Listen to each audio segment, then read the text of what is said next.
Bismillahirrahmanirrahim. Assalamu alaikum. Today in this lecture we will discuss about zakat.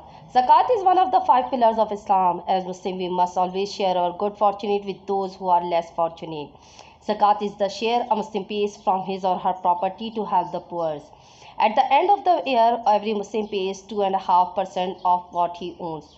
For example, if you have 1 lakh rupees in the bank, so you have to pay 2,500 rupees as zakat. You only pay zakat when the minimum amount of cash you have, which is like if you have 7.5 tola gold or 52 tola 52 tola silver. If you have, the price of gold may change from year to year, so you have to calculate the minimum amount every year. Zakat is also paid when a person produces crops such as wheat, rice, barley and dates. Also when a person has cattle or merchandise.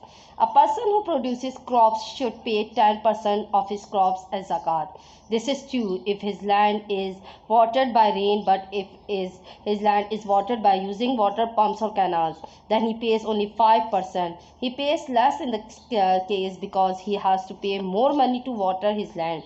Zakat is only paid if the production is equal to or more than 0.5 cubic meter. A person who owns cattle such as cows, sheep, goats, and camels should also pay zakat.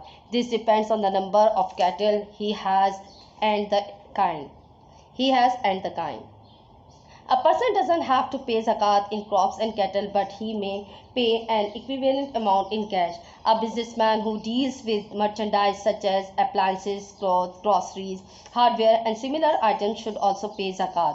He should calculate the cash value of all the stock he has and then pay zakat based on the cash value. If a Muslim has the minimum amount as discussed above, he must pay his zakat because zakat is an obligation. Now the question is that who receives zakat?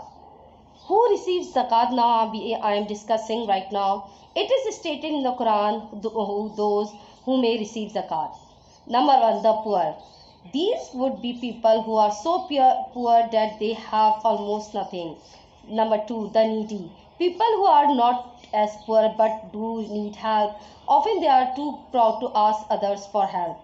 Number three, converts to Islam. When people become Muslim, some money from the zakat is given to them. This is to help them settle in the Muslim community. It is also given as a sign of good luck and happiness.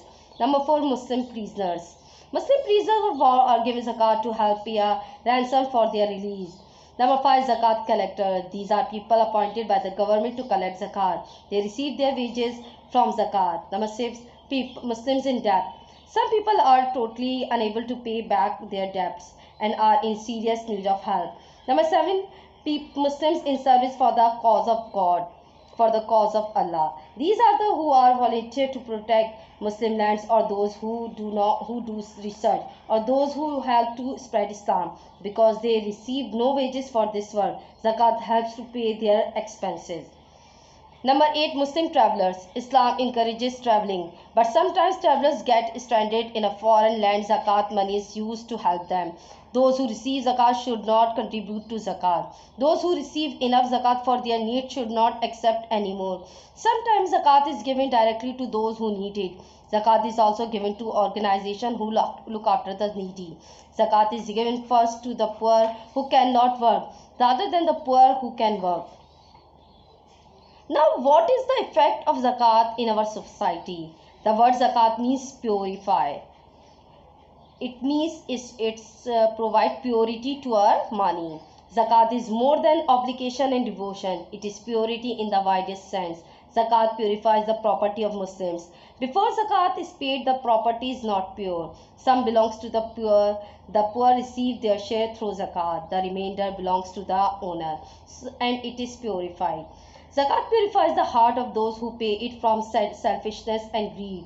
Those who receive zakat are purified of envy, jealousy, and hatred. This makes the rich and the poor closer. It creates cooperation and mutual love and respect among members of the society.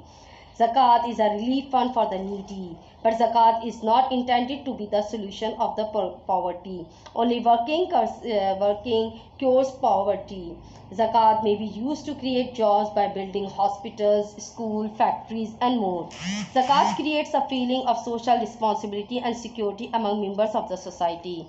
Zakat encourages a Muslim to invest his money, because when a Muslim pays zakat, his money will be reduced everywhere. To make up for his reduction, a person has to invest his money. Investing money means creating jobs and improving the economy. Zakat makes us look for some people who need help. These people are often overlooked by the government. They may be too shy or too proud to ask for help. These may be new Muslims, people who cannot pay back their debts, travelers, needy, or captives who would like to win their freedom. Finding these people and helping them from zakat would keep the society strong. Now, this is the end of my lecture. I hope you like it. Take care. Allah Hafiz. Jazakallah.